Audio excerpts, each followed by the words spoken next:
بسم اللہ الرحمن الرحیم نحمدہ ونصلی علی رسولہ الکریم اما بعد السلام علیکم۔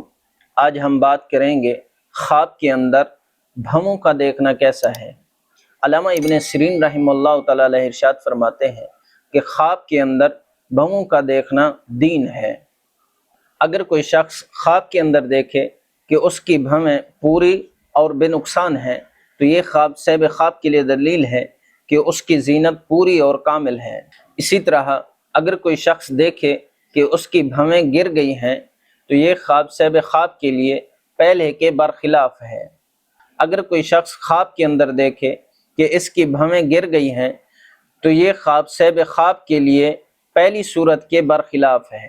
حضرت کرمانی رحمۃ اللہ علیہ ارشاد فرماتے ہیں کہ اگر کوئی شخص خواب کے اندر دیکھتا ہے کہ اس کی بھویں نہیں ہیں یا اس کی بھویں گر گئی ہیں تو یہ خواب صاحب خواب کے لیے دلیل ہے کہ ایک چیز کا ارادہ کرے گا اور اس سے اس کے دین کے اندر بدنامی اور فساد ہوگا۔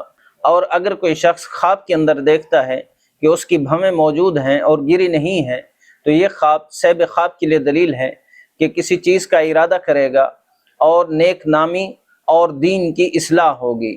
اور اگر کوئی شخص خواب کے اندر دیکھتا ہے کہ اس کی ساری بھویں سفید ہو گئی ہیں تو یہ خواب صاحب خواب کے لیے دلیل ہے کہ اس کا علم اور تحمل زیادہ ہوگا اور مال کے اندر نقصان اٹھائے گا۔ حضرت جابر مغربی رحمۃ اللہ علیہ ارشاد فرماتے ہیں کہ اگر کوئی شخص خواب کے اندر دیکھتا ہے کہ اس کی ایک ابرو گری ہوئی ہے اور دوسرے کو اکھڑا ہوا دیکھتا ہے تو یہ خواب صاحب خواب کے لیے دلیل ہے کہ اس کے مال اور مرتبے میں نقصان پڑے گا۔